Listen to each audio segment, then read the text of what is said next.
بسم الله الرحمن الرحيم. يا أيها الناس اتقوا ربكم الذي خلقكم من نفس واحدة وخلق منها زوجها وبث منهما رجالا كثيرا ونساء واتقوا الله الذي تساءلون به والأرحام إن الله كان عليكم رقيبا. وآتوا اليتامى أموالهم ولا تتبدلوا الخبيث بالطيب ولا تأكلوا أموالهم إلى أموالكم إنه كان حوبا كبيرا.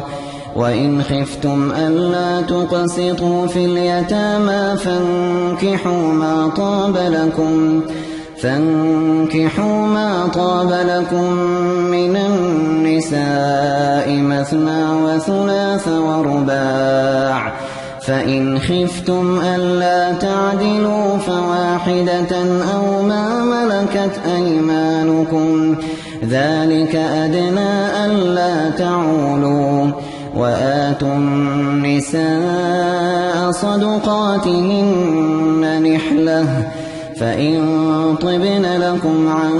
شيء منه نفسا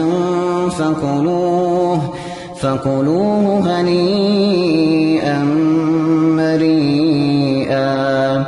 ولا تؤتوا السفهاء أموالكم التي جعل الله لكم قياما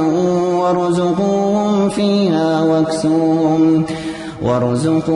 فيها واكسوهم وقولوا لهم قولا معروفا. وابتلوا اليتامى حتى إذا بلغوا النكاح فإن آنستم منهم رشدا فادفعوا إليهم أموالهم ولا تأكلوها إسرافا وبدارا أن يكبروا. ومن كان غنيا فليستعفف ومن كان فقيرا فليأكل بالمعروف.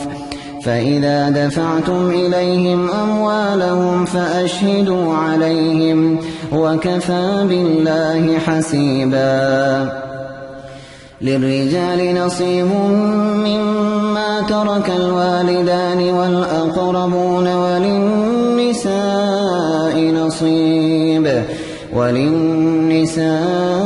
نصيب مما ترك الوالدان والأقربون مما قل منه أو كثر نصيبا مفروضا.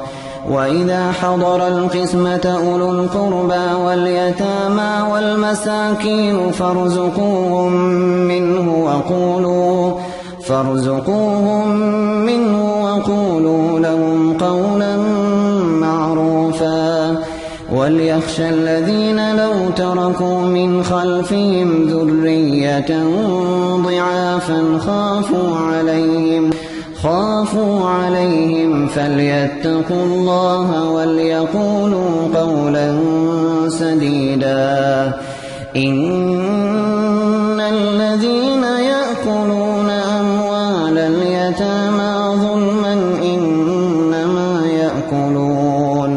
إنما يأكلون في بطونهم نارا وسيصلون سعيرا. يوصيكم الله في أولادكم للذكر مثل حظ الأنثيين فإن كن نساء فوق 2 فلهن ثلثا ما ترك وإن كانت واحدة فلها النصف ولأبويه لكل واحد منهما السدس مما ترك إن كان له ولد فإن لم يكن له ولد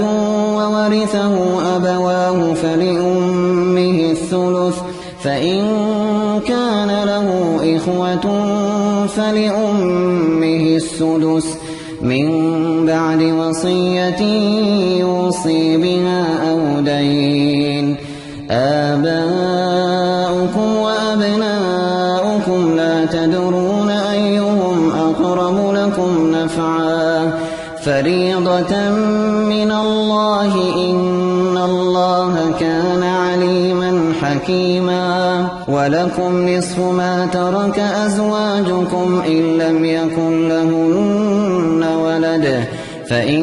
كان لهن ولد فلكم الربع مما تركن من بعد وصية يوصين بها أو دين. ولهن الربع مما تركتم إن لم يكن لكم ولد فإن كان لكم ولد فلهن الثمن مما تركتم من بعد وصية توصون بها أو دين. وإن كان رجل يورث كلالة أو امرأة وله أخ أو أخت فلكل واحد منهما السدس فإن كانوا أكثر من ذلك فهم شركاء في الثلث من بعد وصية يوصى بها أو دين غير مضار وصية من الله والله عليم حليم. تلك حدود الله ومن يطع الله ورسوله يدخله جنات تجري من تحتها الأنهار خالدين فيها وذلك الفوز العظيم. ومن يعص الله ورسوله ويتعد حدوده يدخله نارا خالدا فيها وله عذاب مهين.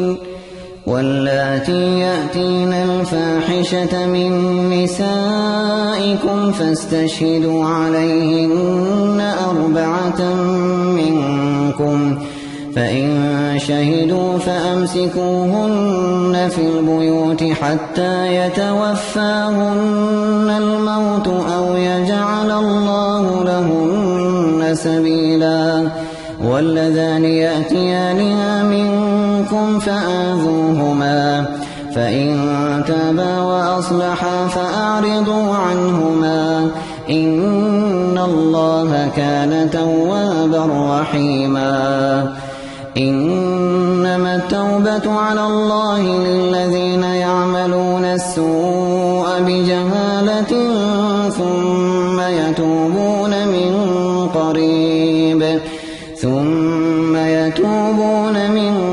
قريب فأولئك يتوب الله عليهم وكان الله عليما حكيما. وليست التوبة للذين يعملون السيئات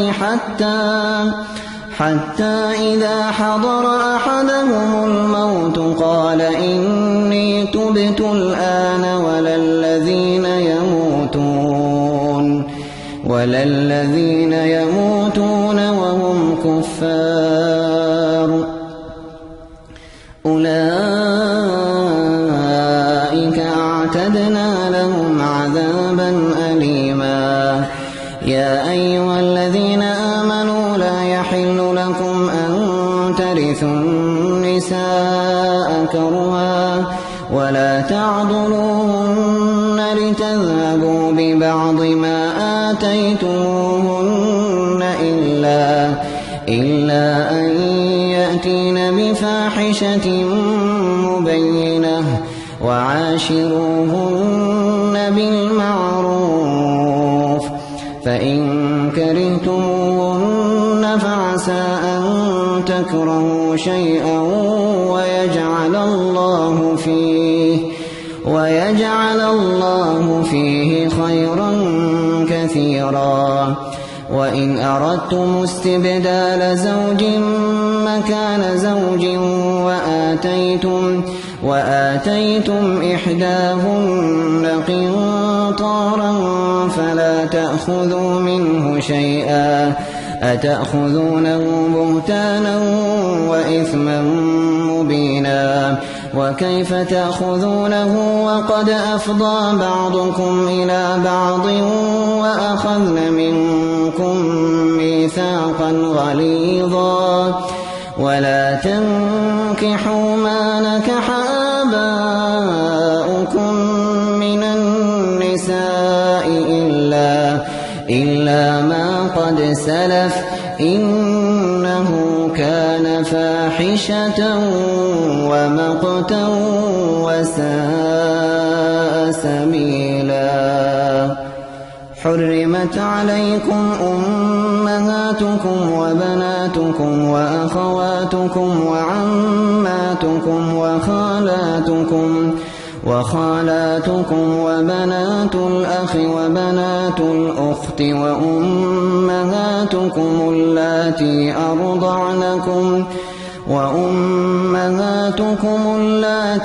أرضعنكم وأخواتكم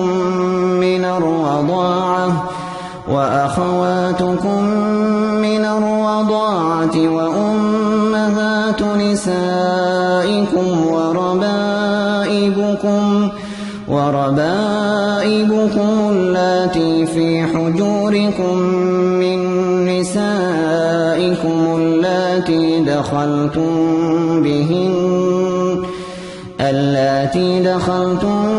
بهن فإن لم تكونوا دخلتم بهن فلا جناح عليكم. وحلائل أبنائكم الذين من أصلابكم وأن تجمعوا بين الأختين إلا ما قد سلف إن الله كان غفورا رحيما. والمحصنات من النساء إلا ما ملكت أيمانكم كتاب الله عليكم. وأحل لكم ما وراء ذلكم أن تبتغوا بأموالكم محصنين غير مسافحين فما استمتعتم به منهن فآتوهن أجورهن فريضة ولا جناح عليكم فيما تراضيتم به من بعد الفريضة إن الله كان عليما حكيما. ومن لم يستطع منكم طولا أن ينكح المحصنات المؤمنات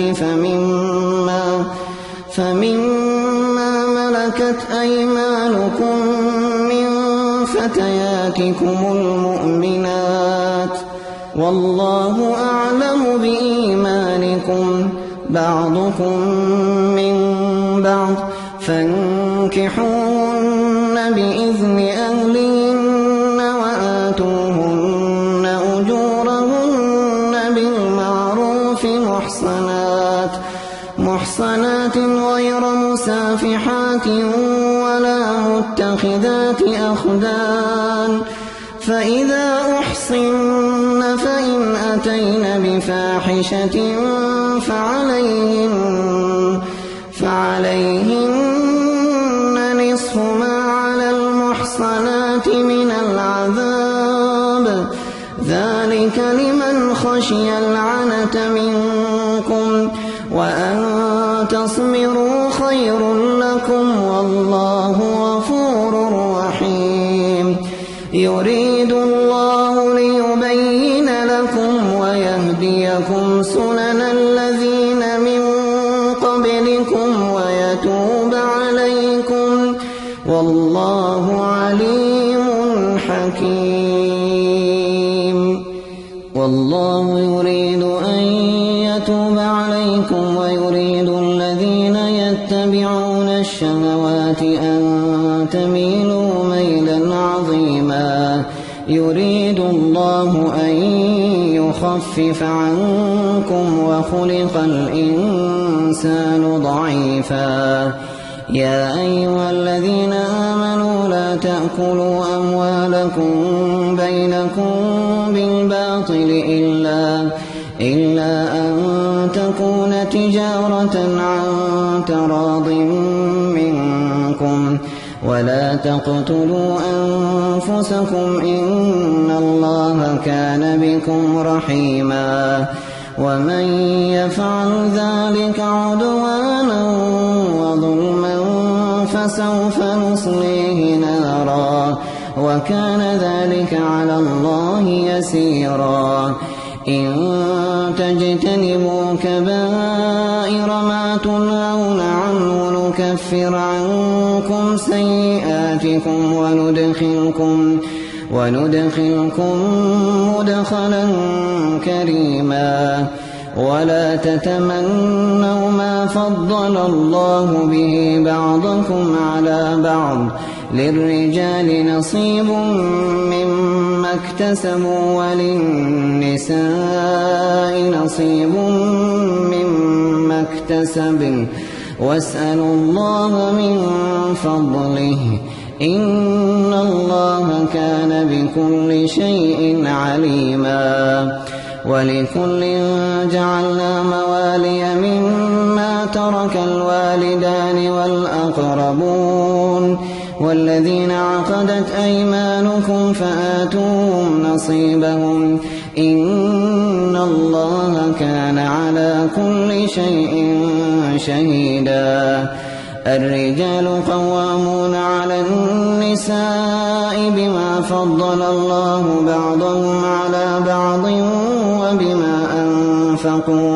وبما أنفقوا من أموالهم فالصالحات قانتات حافظات للغيب بما حفظ الله واللاتي تخافون نشوزهن فعظوهن واهجروهن في المضاجع واضربوهن فإن أطعنكم فلا تبغوا عليهن سبيلا إن الله كان عليا كبيرا وإن خفتم شقاق بينهما فابعثوا حكما من أهله وحكما من أهلها إن يريدا إصلاحا يوفق الله بينهما إن الله كان عليما خبيرا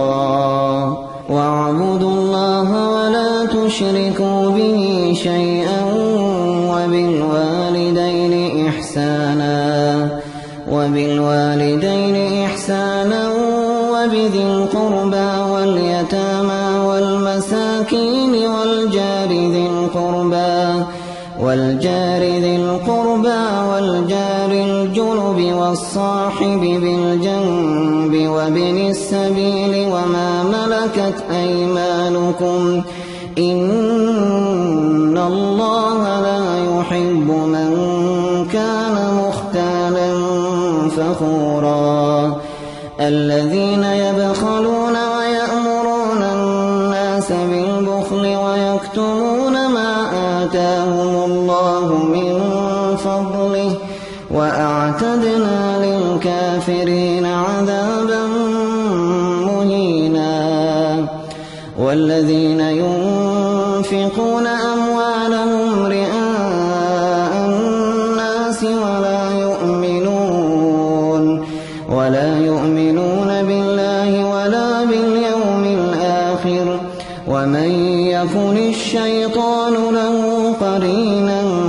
فساء قرينا وماذا عليهم لو آمنوا بالله واليوم الآخر وأنفقوا مما رزقهم الله وكان الله بهم عليما إن الله لا يظلم مثقال ذرة وإن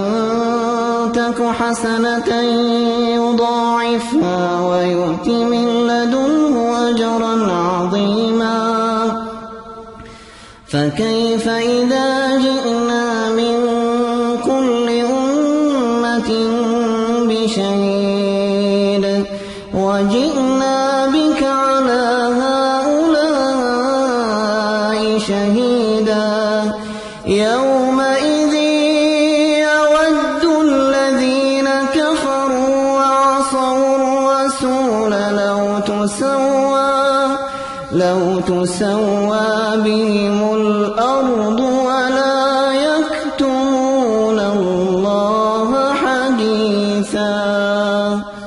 يا أيها الذين آمنوا لا تقربوا الصلاة وأنتم سكارى حتى تعلموا ما تقولون ولا جنبا إلا عابري سبيل حتى تغتسلوا وإن كنتم مرضى أو على سفر أو جاء أحد منكم من الغائط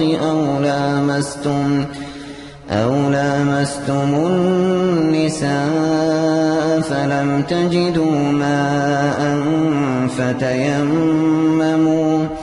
فتيمموا صعيدا طيبا فامسحوا بوجوهكم وأيديكم إن الله كان عفوا غفورا ألم تر إلى الذين أوتوا نصيبا من الكتاب يشترون الضلالة ويريدون أن تضلوا السبيل والله أعلم بأعدائكم وكفى بالله وليا وكفى بالله نصيرا من الذين هادوا يحرفون الكلم عن مواضعه ويقولون سمعنا وعصينا واسمع غير مسمع وراعنا ليا بألسنتهم وطعنا في الدين ولو أنهم قالوا سمعنا وأطعنا واسمع وانظرنا لكان خيرا لهم وأقوم ولكن لعنهم الله بكفرهم فلا يؤمنون إلا قليلا يا أيها الذين أوتوا الكتاب آمنوا بما نزلنا مصدقا لما معكم من قبل أن نطمس وجوها فنردها على أدبارها أو نلعنهم كما لعنا أصحاب السبت وكان أمر الله مفعولا إن الله لا يغفر أن يشرك به ويغفر ما دون ذلك لمن يشاء ومن يشرك بالله فقد افترى إثما عظيما ألم تر إلى الذين يزكون أنفسهم بل الله يزكي من يشاء ولا يظلمون فتيلا انظر كيف يفترون على الله الكذب وكفى به إثما مبينا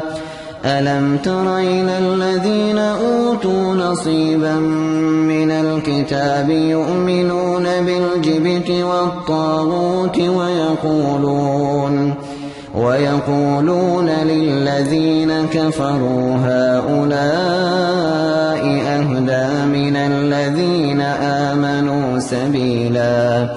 أولئك الذين لعنهم الله ومن يلعن الله فلن تجد له نصيرا أم لهم نصيب من الملك فإذا لا يؤتون الناس نقيرا أم يحسدون الناس على ما آتاهم الله من فضله فقد آتينا آل إبراهيم الكتاب والحكمة وآتيناهم ملكا عظيما فمنهم من آمن به ومنهم من صد عنه وكفى بجهنم سعيرا إن الذين كفروا بآياتنا سوف نصليهم نارا كلما نضجت جلودهم بدلناهم جلودا غيرها ليذوقوا العذاب إن الله كان عزيزا حكيما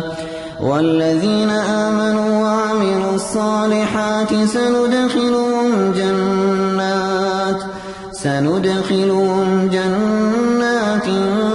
تجري من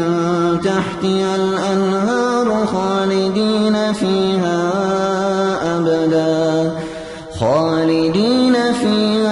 أبدا لهم فيها أزواج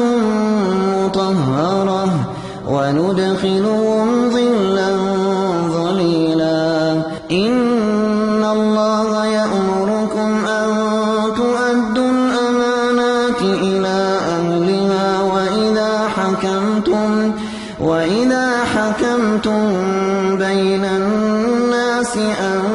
تحكموا بالعدل إن الله نعم يعظكم به إن الله كان سميعا بصيرا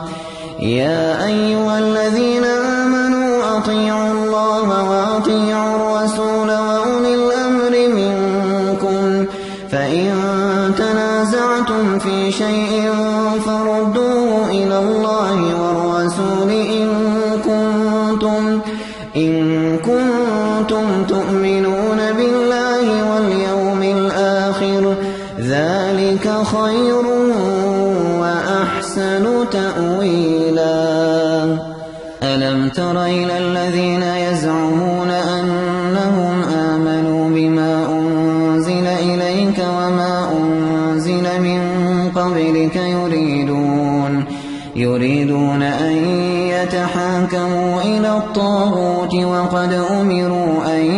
يكفروا به ويريد الشيطان أن يضلهم ضلالا بعيدا وإذا قيل لهم تعالوا إلى ما أنزل الله وإلى الرسول رأيت المنافقين يصدون عنك صدودا فكيف إذا أصابتهم مصيبة بما قدمت أيديهم ثم جاءوك يحلفون بالله إن أردنا إلا إحسانا وتوفيقا أولئك الذين يعلم الله ما في قلوبهم فأعرض عنهم وعظهم وقل لهم في أنفسهم قولا بليغا وما أرسلنا من رسول إلا ليطاع بإذن الله ولو أنهم إذ ظلموا أنفسهم جاءوك فاستغفروا الله واستغفر لهم الرسول لوجدوا الله توابا رحيما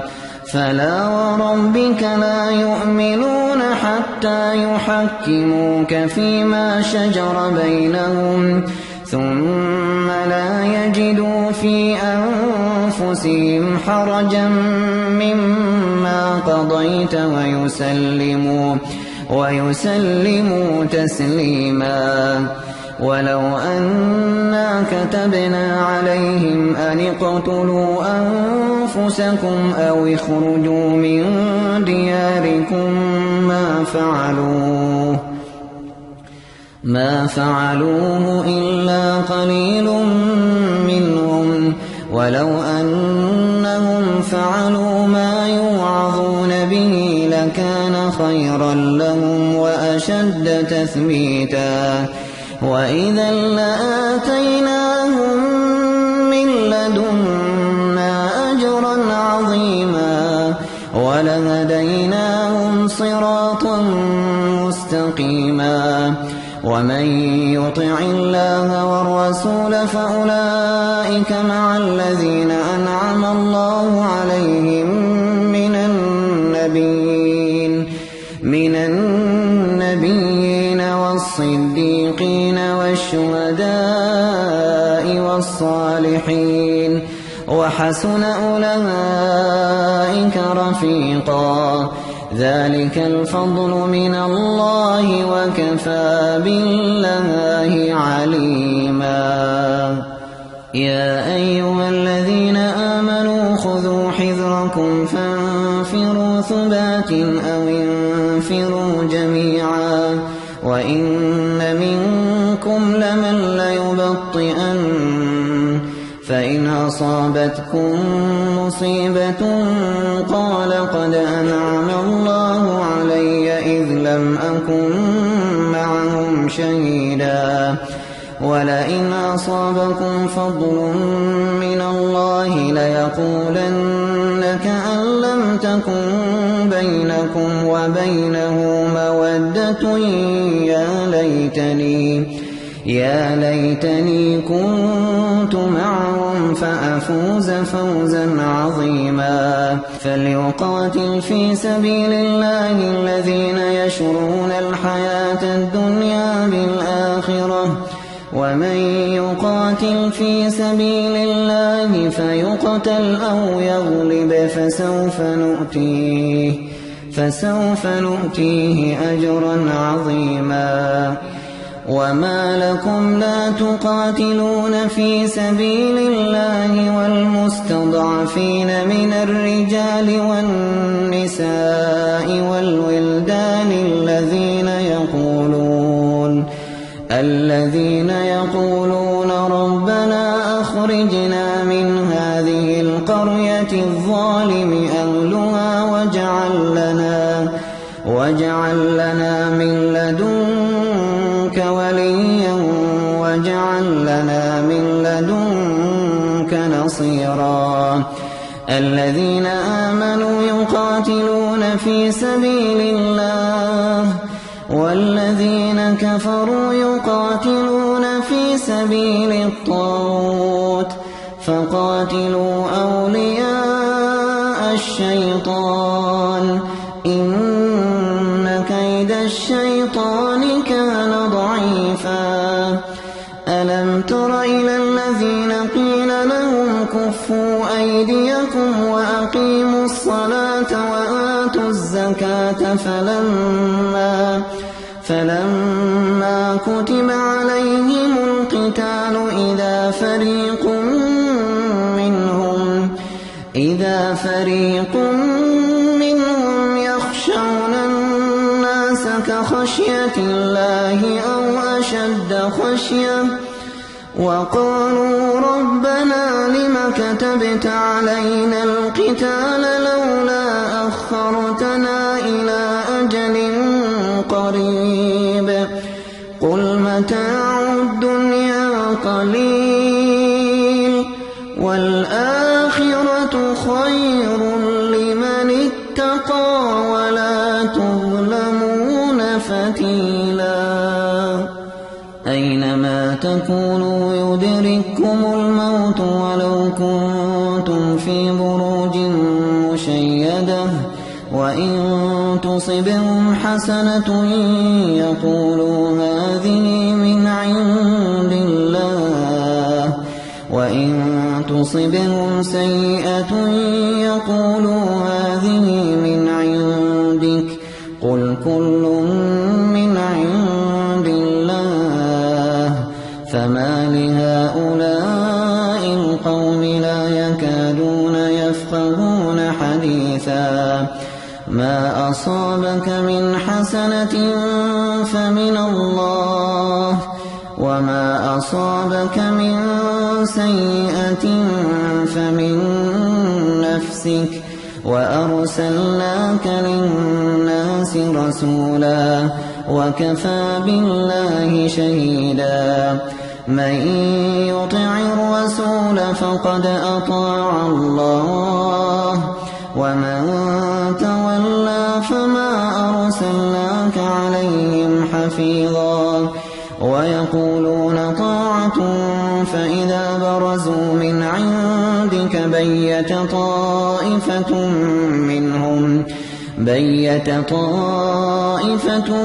منهم غير الذي تقول والله يكتب ما يبيتون فأعرض عنهم وتوكل على الله وكفى بالله وكيلا أفلا يتدبرون القرآن ولو كان من عند غير الله لوجدوا فيه اختلافا كثيرا وإذا جاءهم أمر من الأمن أو الخوف أذاعوا به ولو ردوه إلى الرسول وإلى أولي الأمر منهم لعلمه الذين يستنبطونه منهم ولولا فضل الله عليكم ورحمته لاتبعتم الشيطان إلا قليلا فقاتل في سبيل الله لا تكلف إلا نفسك وحرض المؤمنين عسى الله أن يكف بأس الذين كفروا والله أشد بأسا وأشد تنكيلا من يشفع شفاعة حسنة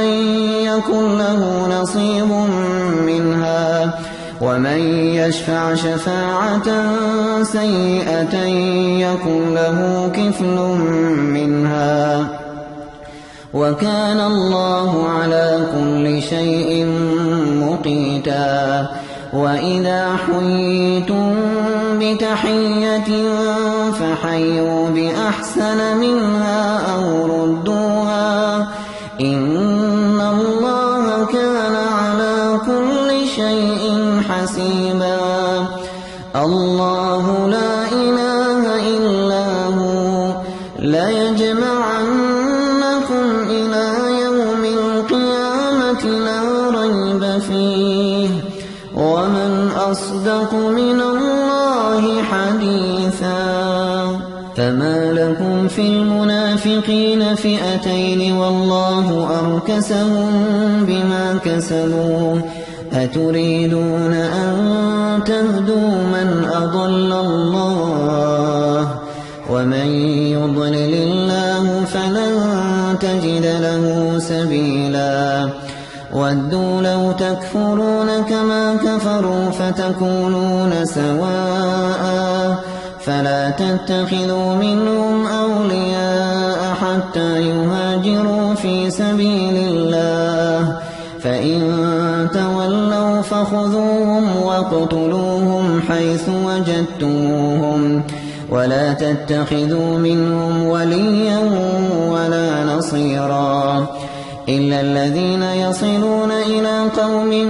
بينكم وبينهم ميثاق أو جاءوكم حصرت صدورهم أن يقاتلوكم أو يقاتلوا قومهم ولو شاء الله لسلطهم عليكم فلقاتلوكم فإن اعتزلوكم فلم يقاتلوكم وألقوا إليكم السلم فما جعل الله لكم عليهم سبيلا ستجدون آخرين يريدون أن يأمنوكم ويأمنوا قومهم كلما ردوا إلى الفتنة أركسوا فيها فإن لم يعتزلوكم ويلقوا إليكم السلم ويكفوا أيديهم فخذوهم وقتلوهم حيث ثقفتموهم وأولئكم جعلنا لكم عليهم سلطانا مبينا وما كان لمؤمن أن يقتل مؤمنا إلا خطأ ومن قتل مؤمنا خطأ فتحرير رقبة مؤمنة ودية مسلمة إلى أهله إلا أن يصدقوا فإن كان من قوم عدو لكم وهو مؤمن فتحرير رقبة مؤمنة وإن كان من قوم بينكم وبينهم ميثاق فدية مسلمة إلى أهله وتحرير رقبة مؤمنة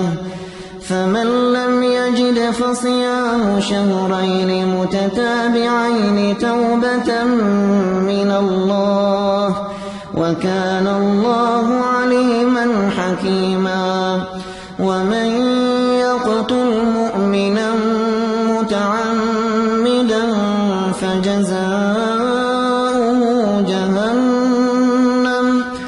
فجزاؤه جهنم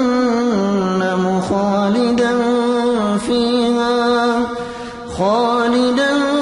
فيها وغضب الله عليه ولعنه وأعد له عذابا عظيما يا أيها الذين آمنوا إذا ضربتم في سبيل الله فتبينوا ولا تقولوا لمن ألقى إليكم السلام لست مؤمنا تبتغون عرض الحياة الدنيا فعند الله مغانم كثيرة كذلك كنتم من قبل فمن الله عليكم فتبينوا إن الله كان بما تعملون خبيرا لا يستوي القاعدون من المؤمنين غير أولي الضرر والمجاهدون في سبيل الله بأموالهم وأنفسهم فضل الله المجاهدين بأموالهم وأنفسهم على القاعدين درجة وكلا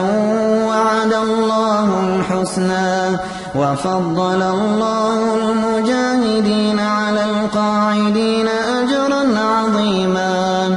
درجات منه ومغفرة ورحمة وكان الله غفورا رحيما إن الذين توفاهم الملائكة ظالمي أنفسهم قالوا فيم كنتم قالوا كنا مستضعفين في الأرض قالوا ألم تكن أرض الله واسعة فتهاجروا فيها فأولئك مأواهم جهنم وساءت مصيرا إلا المستضعفين من الرجال والنساء والولدان لا يستطيعون حيلة ولا يهتدون سبيلا فأولئك عسى الله أن يعفو عنهم وكان الله عفوا غفورا ومن يهاجر في سبيل الله يجد في الأرض مراغما كثيرا وسعة ومن يخرج من بيته مهاجرا إلى الله ورسوله ثم يدركه الموت فقد وقع أجره وكان الله غفورا رحيما وإذا ضربتم في الأرض فليس عليكم جناح أن تقصروا من الصلاة إن خفتم أن يفتنكم الذين كفروا إن الكافرين كانوا لكم عدوا مبينا وإذا كنت فيهم فأقمت لهم الصلاة فلتقم طائفة منهم معك وليأخذوا أسلحتهم فإذا سجدوا فليكونوا من ورائكم ولتأت طائفة أخرى لم يصلوا فليصلوا معك وليأخذوا حذرهم وأسلحتهم ود الذين كفروا لو تغفلون عن أسلحتكم وأمتعتكم فيميلون عليكم ميلة واحدة ولا جناح عليكم إن كان بكم أذى من مطر أو كنتم مرضى أن تضعوا أسلحتكم وخذوا حذركم إن الله أعد للكافرين عذابا مهينا فإذا قضيتم الصلاة فاذكروا الله قياما وقعودا وعلى جنوبكم فإذا اطمأننتم فأقيموا الصلاة إن الصلاة كانت على المؤمنين كتابا موقوتا ولا تهنوا في ابتغاء القوم إن تكونوا تألمون فإنهم يألمون كما تألمون وترجون من الله ما لا يرجون وكان الله عليما حكيما إنا أنزلنا إليك الكتاب بالحق لتحكم بين الناس بما أراك الله ولا تكن للخائنين خصيما واستغفر الله إن الله كان غفورا رحيما ولا تجادل عن الذين يختانون أنفسهم إن الله لا يحب من كان خوانا أثيما يستخفون من الناس ولا يستخفون من الله وهو معهم إذ يبيتون ما لا يرضى من القول وكان الله بما يعملون محيطا ها أنتم هؤلاء جادلتم عنهم في الحياة الدنيا فمن يجادل الله عنهم يوم القيامة أم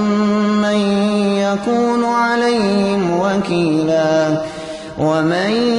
يعمل سوءا أو يظلم نفسه ثم يستغفر الله يجد الله غفورا رحيما ومن يكسب إثما فإنما يكسبه على نفسه وكان الله عليما حكيما ومن يكسب خطيئة أو إثما ثم يرم به بريئا فقد احتمل بهتانا وإثما مبينا ولولا فضل الله عليك ورحمته لهمت طائفة منهم أن يضلوك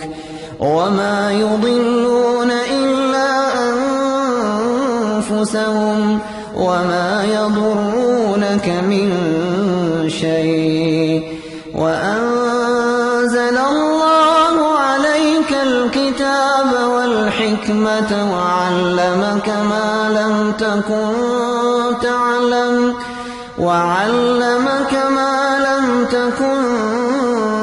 تعلم وكان فضل الله عليك عظيما. لا خير في كثير من نجواهم إلا من أمر بصدقة أو معروف أو إصلاح بين الناس ومن يفعل ذلك ابتغاء مرضات الله فسوف نؤتيه أجرا عظيما. ومن يشاقق الرسول من بعد ما تبين له الهدى ويتبع غير سبيل المؤمنين نوله ما تولى ونصله جهنم وساءت مصيرا.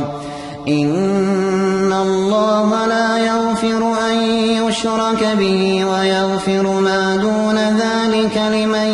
يشاء ومن يشرك بالله فقد ضل ضلالا بعيدا. إن يدعون من دونه إلا إناثا وإن يدعون إلا شيطانا مريدا لعنه الله وقال لأتخذن من عبادك نصيبا مفروضا ولأضلنهم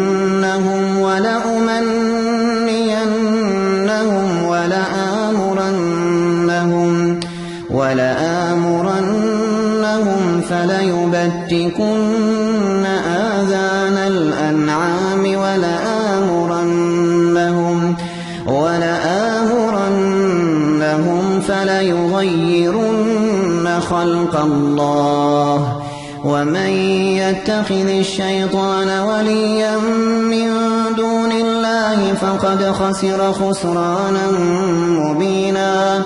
يعدهم ويمنيهم وما يعدهم الشيطان إلا غرورا. أولئك مأواهم جهنم ولا يجدون عنها محيصا. والذين آمنوا وعملوا الصالحات سندخلهم جنات تجري من تحتها الأنهار خالدين فيها أبدا وعد الله حقا ومن أصدق من الله قيلا. ليس بأمانيكم ولا أماني أهل الكتاب من يعمل سوءا يجز به ولا يجد له من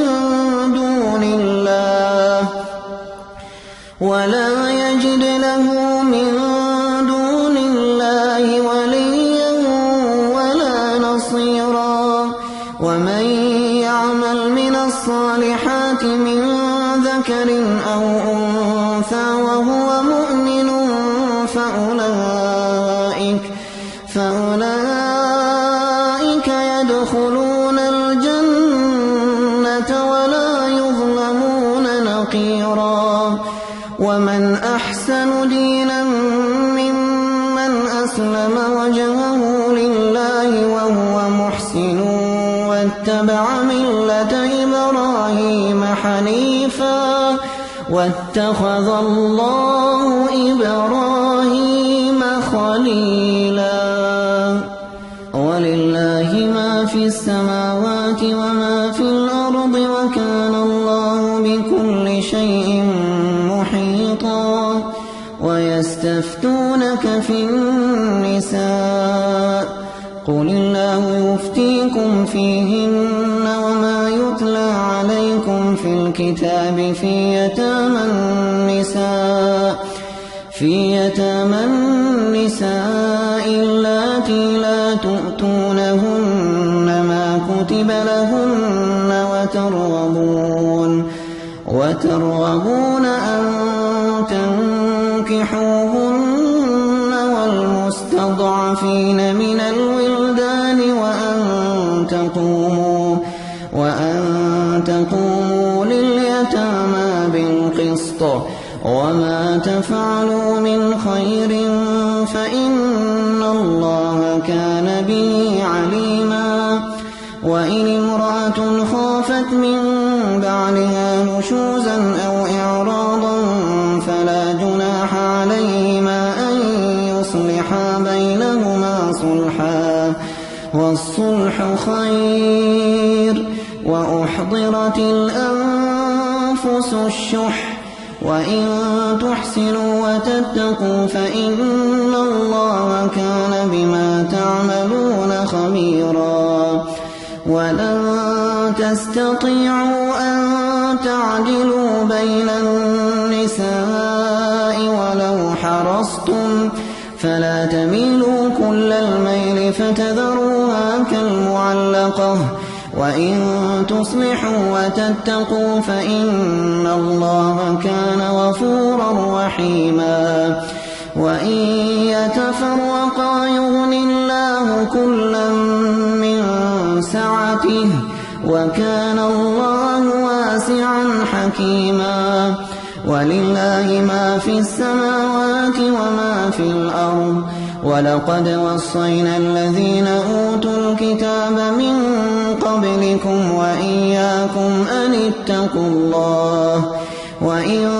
تكفروا فإن لله ما في السماوات وما في الأرض وكان الله غنيا حميدا ولله ما في السماوات وما في الأرض وكفى بالله وكيلا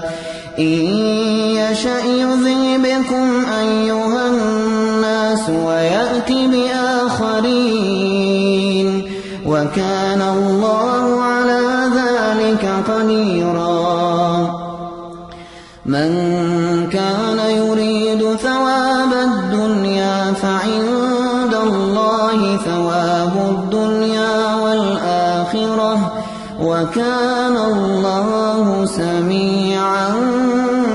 بصيرا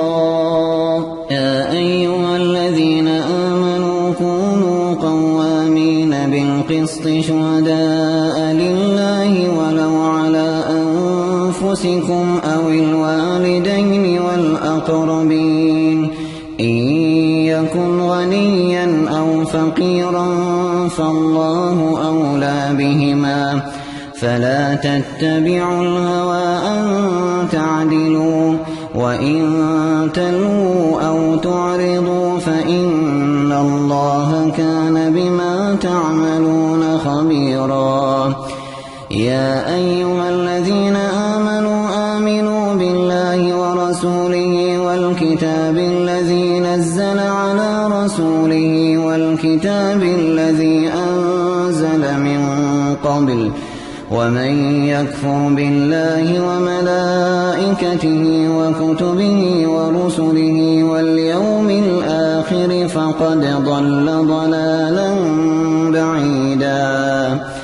إن الذين آمنوا ثم كفروا ثم آمنوا ثم كفروا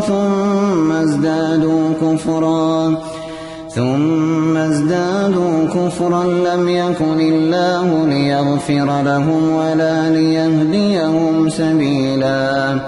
بشر المنافقين بأن لهم عذابا أليما الذين يتخذون الكافرين أولياء من دون المؤمنين أيبتغون عندهم العزة فإن العزة لله جميعا وقد نزل عليكم في الكتاب أن إذا سمعتم آيات الله يكفر بها ويستهزأ بها فلا تقعدوا معهم حتى يخوضوا في حديث غيره إنكم إذا مثلهم إن الله جامع المنافقين والكافرين في جهنم جميعا الذين يتربصون بكم فإن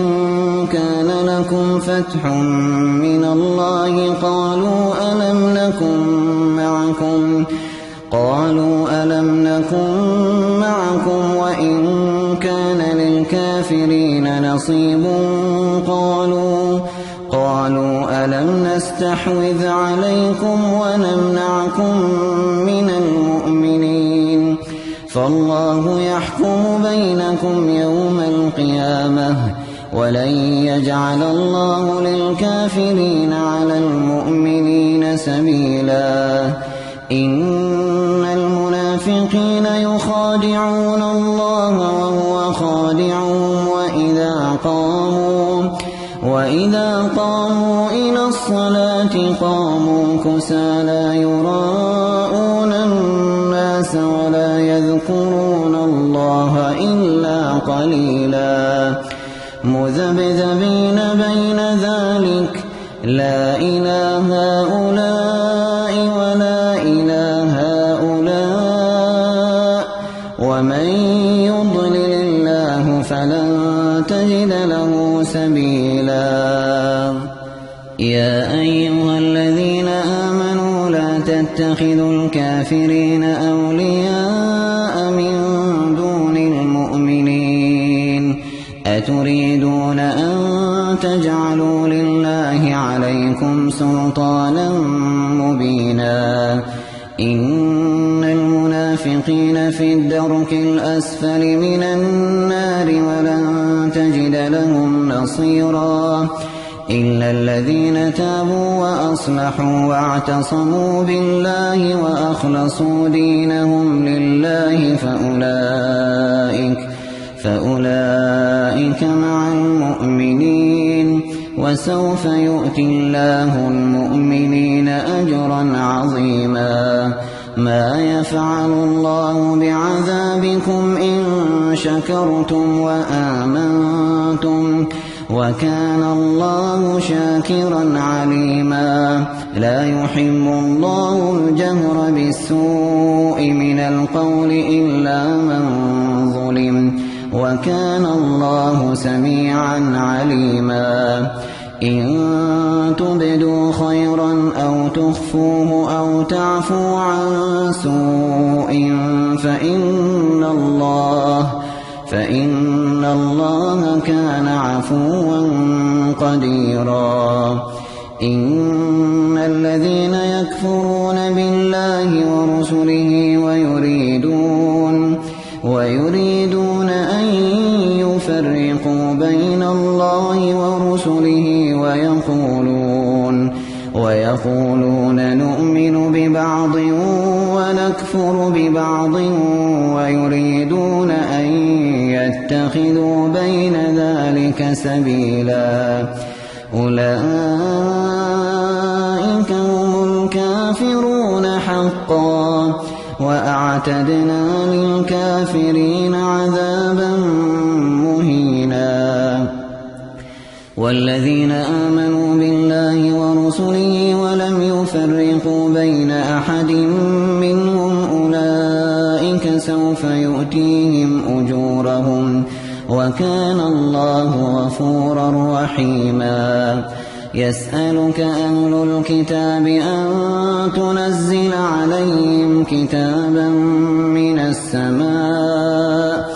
فقد سألوا موسى أكبر من ذلك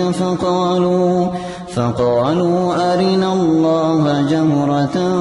فأخذتهم الصاعقة بظلمهم ثم اتخذوا العجل من بعد ما جاءتهم البينات فعفونا عن ذلك وآتينا موسى سلطانا مبينا ورفعنا فوقهم الطور بميثاقهم وقلنا لهم ادخلوا الباب سجدا وقلنا لهم لا تعدوا في السبت وأخذنا منهم ميثاقا غليظا فبما نقضهم ميثاقهم وكفرهم بآيات الله وقتلهم الأنبياء بغير حق وقولهم قلوبنا غلف بل طبع الله عليها بكفرهم فلا يؤمنون إلا قليلا وبكفرهم وقولهم على مريم بهتانا عظيما وقولهم إنا قتلنا المسيح عيسى ابن مريم رسول الله وما قتلوه وما صلبوه ولكن شبه لهم وإن الذين اختلفوا فيه لفي شك منه ما لهم به من علم إلا اتباع الظن وما قتلوه يقينا بل رفعه الله إليه وكان الله عزيزا حكيما وإن من أهل الكتاب إلا ليؤمنن به قبل موته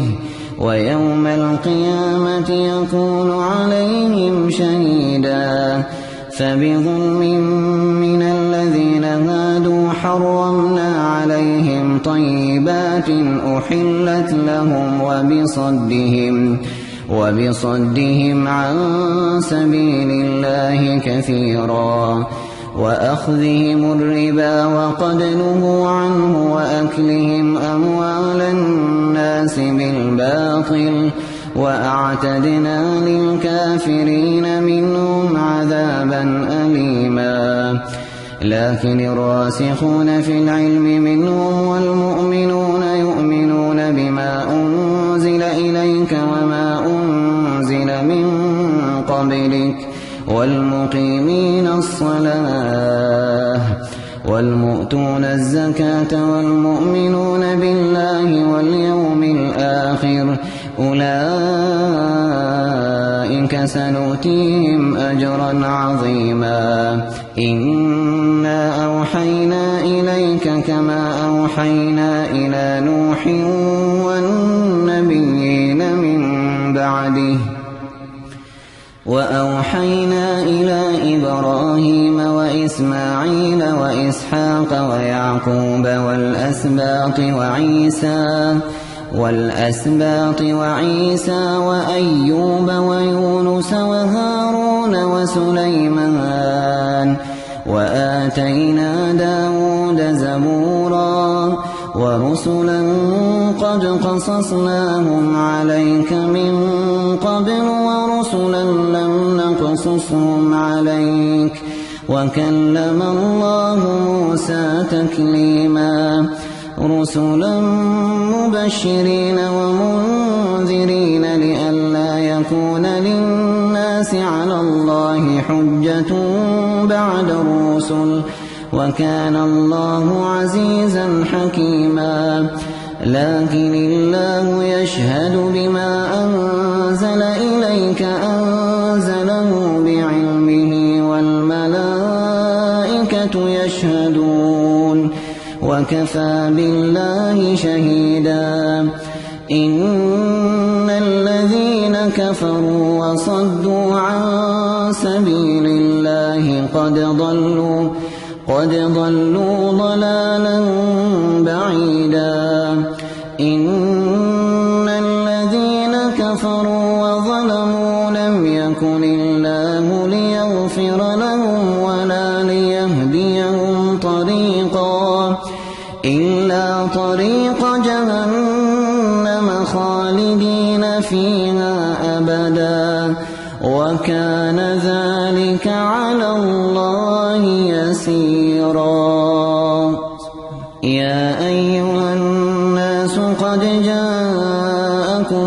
الرسول بالحق من ربكم فآمنوا خيرا لكم، وإن تكفروا فإن لله ما في السماوات والأرض، وكان الله عليما حكيما. يا أهل الكتاب لا تغلوا في دينكم ولا تقولوا على الله إلا الحق، إنما المسيح عيسى بن مريم رسول الله وكلمته ألقاها إلى مريم وروح منه، فآمنوا بالله ورسله ولا تقولوا ثلاثة، انتهوا خيرا لكم، إنما الله إله واحد سبحانه أن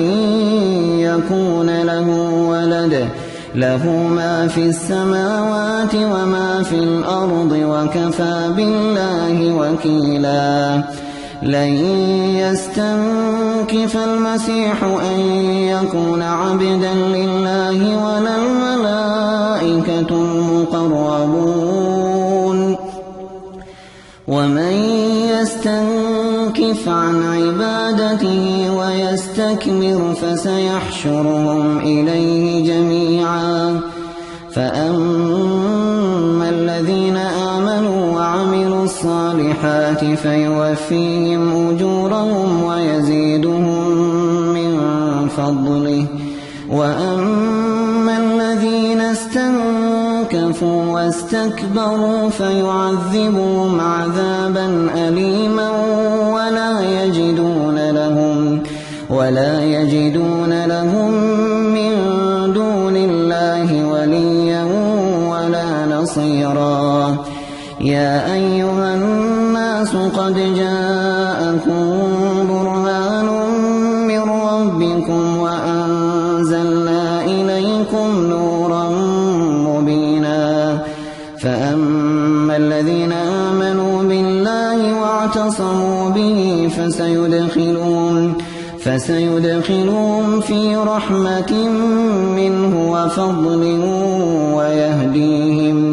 ويهديهم إليه صراطا مستقيما.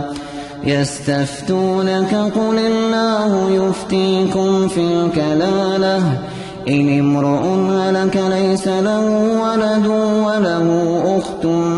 فلها نصف ما ترك وهو يرثها إن لم يكن لها ولد، فإن كانت اثنتين فلهما الثلثان مما ترك، وإن كانوا إخوة رجالا ونساء فللذكر مثل حظ الأنثيين. يبين الله لكم أن تضلوا، والله بكل شيء عليم.